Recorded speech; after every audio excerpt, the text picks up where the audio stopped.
Sophia is one of the most infamous units in the Fire Emblem franchise. If you've played the Binding Blade, chances are you've either benched her immediately or spent dozens of turns desperately trying to make her usable. She has a reputation for being one of the worst mages in the entire series, and today I want to ask a simple question. Does she really deserve all that hate? To figure that out, we need to take a close look at her stats, the chapter she joins, and how she compares to other units and why some players still swear by her. First, let's set the stage. The Binding Blade is already one of the rougher Fire Emblem titles. It's an older GBA entry where shaky hit rates, brutal hard mode bonuses, and uneven unit balance are just part of the package. So when you recruit Sophia in Chapter 14, the game could not have picked a worse time.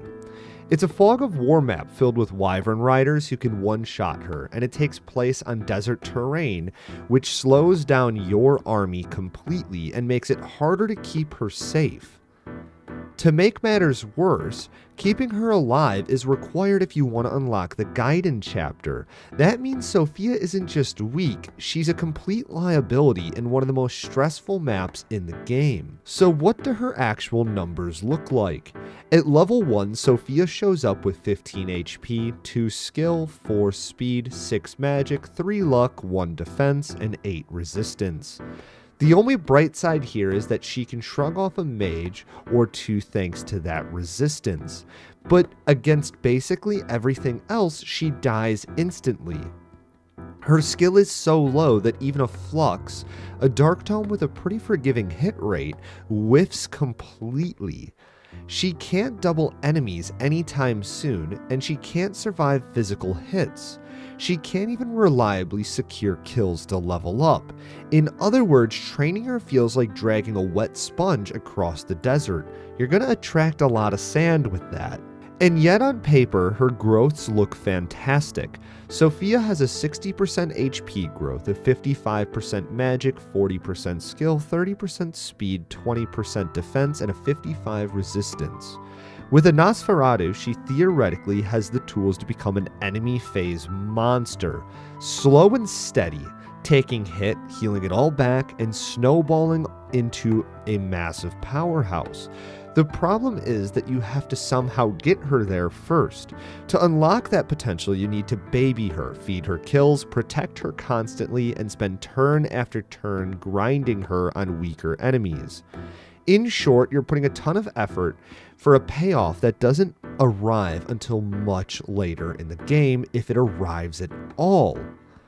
That's where she looks especially bad compared to her competition, Ray, another shaman that joins a little bit later but with much better bases, meaning you can actually use him right away. Lou and Liliana, two anima mages, are also far more reliable and probably already trained by the time Sophia shows up. Even Saul or Ellen, your clerics to promoted into bishops, can end up outdamaging her with light magic. If you're being outclassed by light tomes, you know you're in a bit of trouble. The intention behind Sophia is clear. She's supposed to be an Est unit. For anyone unfamiliar with that archetype, it comes from Est in the original Fire Emblem. Characters who join late start weak, but have excellent growths that let them shine if you put in the work. Fans often love these units because they feel like underdogs of the stories. Nino, Ross, and Amelia are classic examples. They start out fragile but can grow into juggernauts if trained.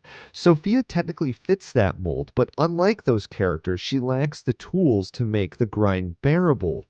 Nino has much better bases, making her training tough but doable. Ross and Amelia also joined earlier, giving you more time to raise them alongside your army.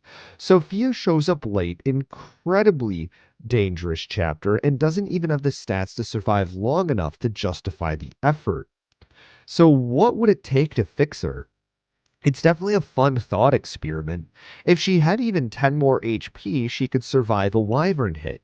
If her base skill were higher, Flux wouldn't miss nearly as much. She could even have a personal tome, maybe a lighter version of Flux or Nosferatu that boosts her speed or magic. Story-wise, she's half dragon, and in the Fire Emblem universe, dragons are usually a lot sturdier than regular humans. So giving her a little bit of extra bulk wouldn't even break the lore. Of course, you could always just mod her into being usable, but let's be honest, if you're recoding all of FE6 just to save Sophia, maybe she should have just been a real S unit. But here's where it gets interesting. A lot of players defend Sophia, and their reasons aren't wrong. She gains EXP very quickly since she's such a low level compared to the enemies you face. With stat boosters and favoritism, she absolutely can grow into something terrifying. And most importantly, people just like her. They like her design, her personality, and yes, there's a whole meme about fixing women in Fire Emblem, so some players also just argue that. And I actually agree with this to a point. Being usable with heavy amounts of favoritism doesn't make a unit good. It just makes them possibly usable. For me, Sophia represents the difference between a fun project and a reliable unit. You can absolutely have fun training her, and she can absolutely become a super strong unit, but none of that changes the fact that she's an enormous investment in one of the hardest Fire Emblem games ever made. So does Sophia deserve her reputation as one of the weakest mages in the series? Honestly, yes. Her bases are awful, her join time is terrible, and her chapter is as dangerous as ever, and her grinding is painful. That doesn't mean she's worthless, and it definitely doesn't mean you can't enjoy using her. But if we're talking about efficiency and reliability, Sophia's a unit who probably belongs on the bench. At the end of the day, I think it's a very important thing to separate a bad unit from a bad character. Sophia can both be frustrating to recruit. She's a likable character at the same time. You don't have to hate her just because she's weak, and you don't have to prove she's secret amazingly to justify liking her. Two things can be true at the same time. Sophia is a fun project, but Sophia's a bad unit. So what do you think? Have you actually trained Sophia and was she worth it?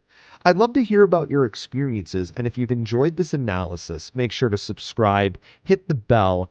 It helps us within the algorithm, and I really appreciate it. Sophia may be a dragon girl, but most of the time, she's just dragging the team down.